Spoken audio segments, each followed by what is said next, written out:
Chapter 5 of The Whipping Boy by Sid Fleshman. This chapter is called Hold Your Nose, Billy, and Cutwater. Billy pulled Prince Brat from the saddle and threw him into Jemmy. Raising the lantern, the man held it close enough that Jemmy could feel the heat of the flame. Billy was a big man, he saw, big and raw as a skinned ox, and he smelled like a ton of garlic. "Not much of a catch, 2 sparrows, really," said Billy. "But ain't they trimmed up in some fancy clothes, Cutwater?" "Ain't they?" echoed the rattlebone man. "Got any gold in those pockets, lads?"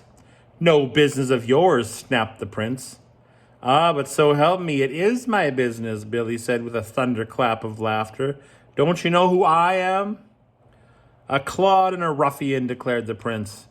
"Worse than that," corrected the big man. "Ain't you never heard of Hold Your Nose Billy?" "Famous he is," put in Cutwater. "Put to song is Billy." Jemmy thought he remembered. Hadn't he heard one of the singers in the streets say that name? The exploits of Hold Your Nose something or other and verses by the yard.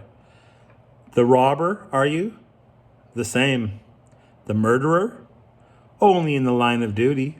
Hold Your Nose Billy chuckled. "So you won't mind if we take your horse and empty your pockets?" "Not a copper between us," said Jemmy. "A prince didn't carry money, for he had no use for it, and Jemmy's accounts were kept on the books." "What's in the basket?" piped up Cutwater. "Hands off, villain!" snapped Prince Brat. "Don't you know who I am?"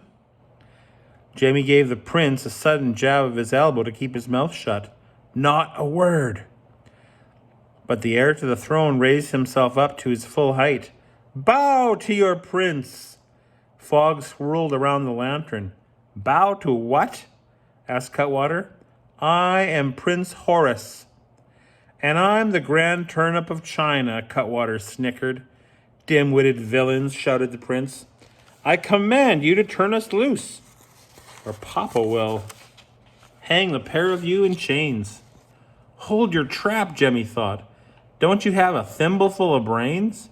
A prince would make a fine catch for these rogues." "Me friend's muddle-headed," he declared.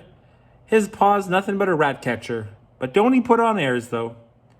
"Got enough lip for 2 sets of teeth," chortled the big highwayman. "Cutwater, take the lantern and fetch the horse." "What do you reckon's in the basket, Billy?" "Plenty of time to find out later." The lantern floated off. The evil-smelling Billy clutched each boy hard by the ear. "Stir your legs and walk, and don't let me catch you on our turf again. Do I make myself clear?" "Clear as window glass," said Jemmy with a sigh of relief. "If you'd be kind enough to point us toward the river, I'd be ever so much obliged." "Billy!" came a shout from Cutwater. "They ain't just common sparrows. Have a look at this saddle." Hold Your Nose Billy hung on to the boy's ears. At the horse's side, Cutwater was holding the lantern close to the saddle. "Well, skin me alive," declared the big man in awe. "That's the king's own crest." "We stole it. Horse and saddle," Jemmy put in desperately. "Bosh," retorted Prince Brat scornfully. "Didn't I tell you who I was? Bow low, you fools, and be off." But the 2 men neither bowed nor fled. Hold Your Nose Billy threw a bushy-eyed glance at his fellow outlaw. "Cutwater, what do you reckon a genuine prince on the run is worth?"